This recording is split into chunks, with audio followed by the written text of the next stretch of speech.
Thank you, Madam Chair, and thank you for coming together and for the bipartisan approach here today. So I just want to emphasize the scope. You all have been very helpful. In New Hampshire, where I'm from, approximately 10% of the population, 1 in 10, is type 1 or type 2 diabetes, approximately 121,000. And physicians estimate that 34,000 people in my state have diabetes but do not yet know it. So it's a serious, serious health threat, as you've laid out. 36% of our population, 370,000 granted staters, have pre-diabetic symptoms, including high blood glucose levels. And just to give you a sense of the scope, and we're a small state, the diagnosed diabetes costs in New Hampshire are an estimated $1.3 billion every single year. Including the direct medical expenses, $940 million, and then an additional $320 million spent on indirect costs, including loss of productivity. So 2017 figures. I want to try to get at the root causes of the rising insulin prices that we're here to discuss.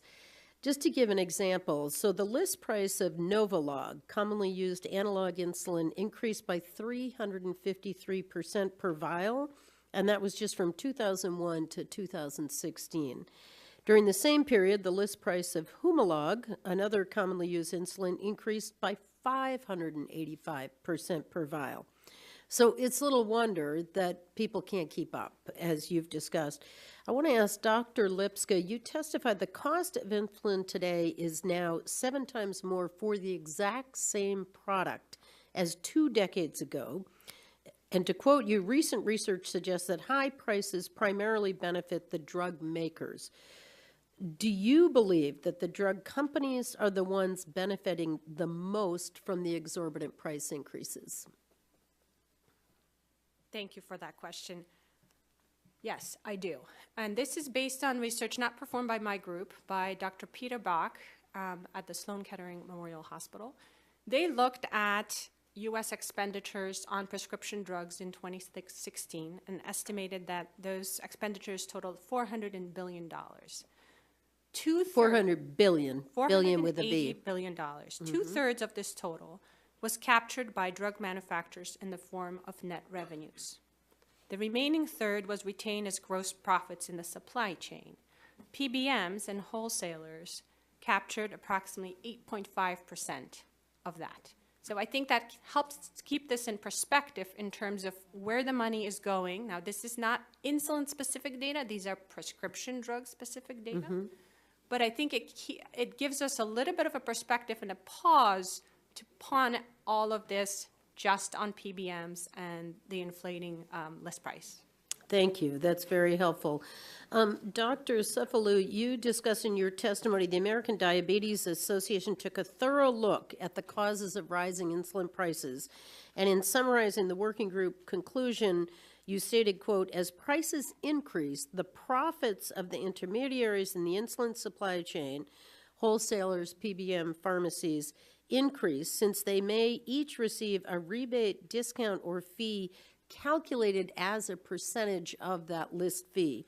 So it sounds like everyone in the supply chain, except the person living with diabetes, benefits from high list prices. What parts of the system do you believe are responsible for driving up insulin prices?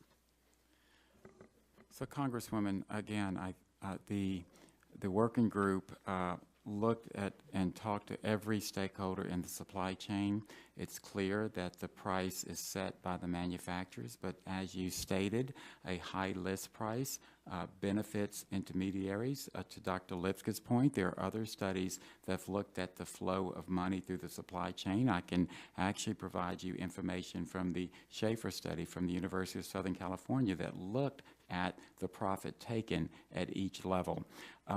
But again, as the list price goes up, the intermediaries profit because of the percentage based on the list price. And this is where, if we understood the negotiations understood what is occurring between the manufacturer and the PBM and the health plan, the PBM and the pharmacy, understanding what is going on as far as negotiations, will we have a better idea as to your point as where the profits are taken. For now, it's based on data in the public domain, and we'd be more than happy to give you information from the USC study, which sheds some light on where the profits are taken. That would be very helpful, and we can get that into the record.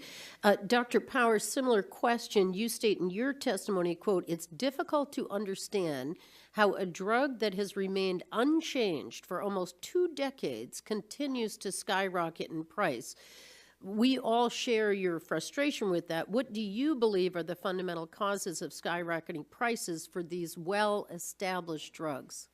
Yes, thank you for that question. I think that if this committee had members of each of the supply chain on a panel and you asked them who was the fault, they would do this.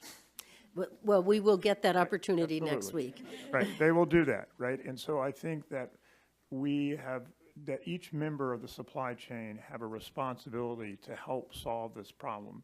That means the manufacturers, the PBM, the plans, the patients, the providers, and Congress all have a role in creating a new system for this. And I think that trying to single out one person or one entity while satisfying is not going to solve a global problem. Thank you. I apologize for going over, and I yield back.